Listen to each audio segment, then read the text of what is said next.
These are the actual pieces that were in the room. And when you walked into the suite, the first thing that they would have seen is the Angry Owl by Pablo Picasso.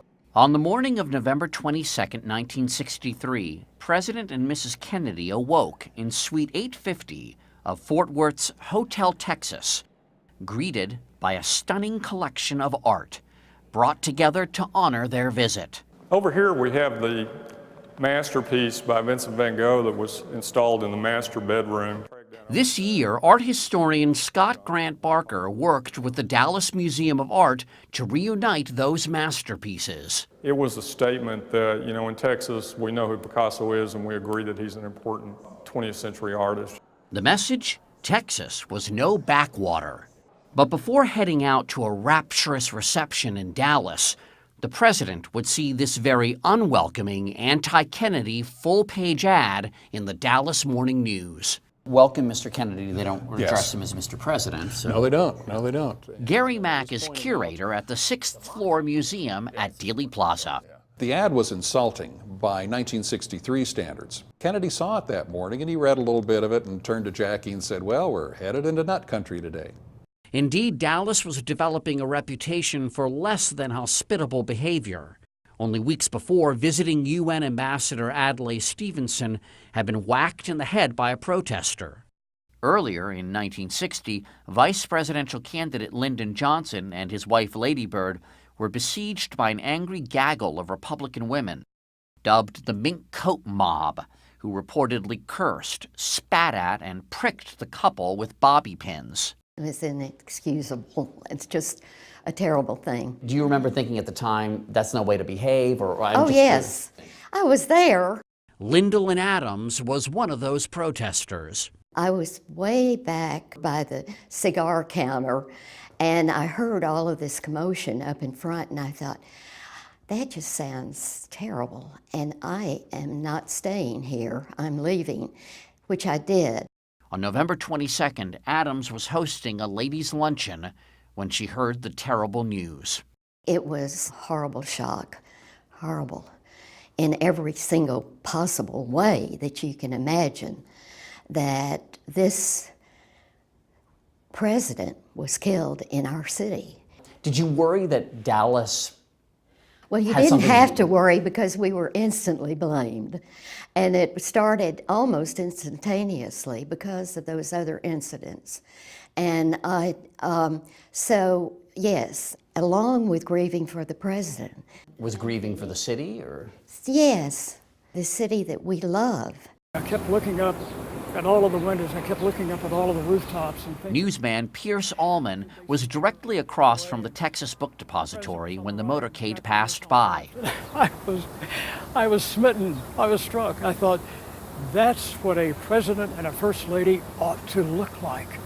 Then they turned the corner and boom.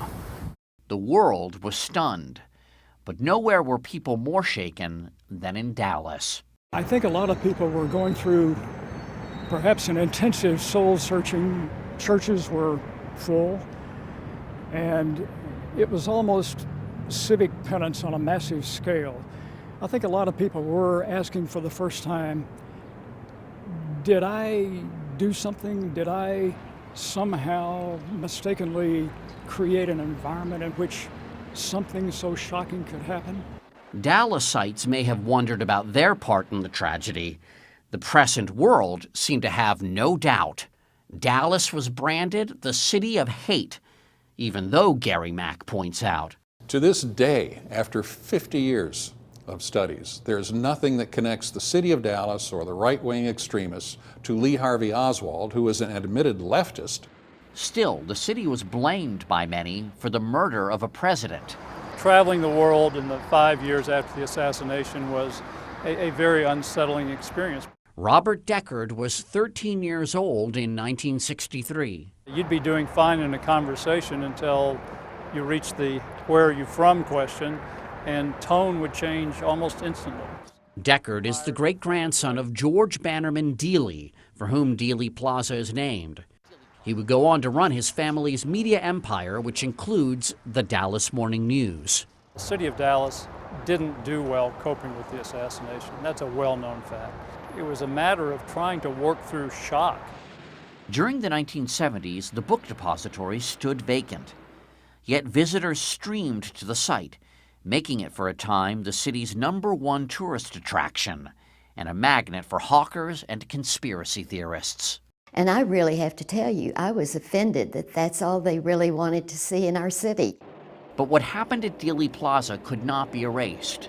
And so Lyndall Adams led the effort to turn the reviled building into a museum.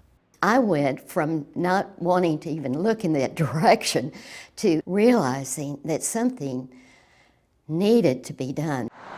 Over the years, 2 other things would help change the way the world saw the city. Things started to change once the Dallas Cowboys became a winning football team, and then this TV series with Larry Hagman called Dallas appeared. The Kennedy assassination was still part of it, but it wasn't the main part anymore. Maybe not the main part, but an indelible part of Dallas's story.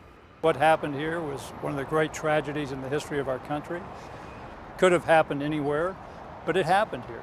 And we bear responsibility for commemorating the life of a great American who was here in Dallas having actually a very good day.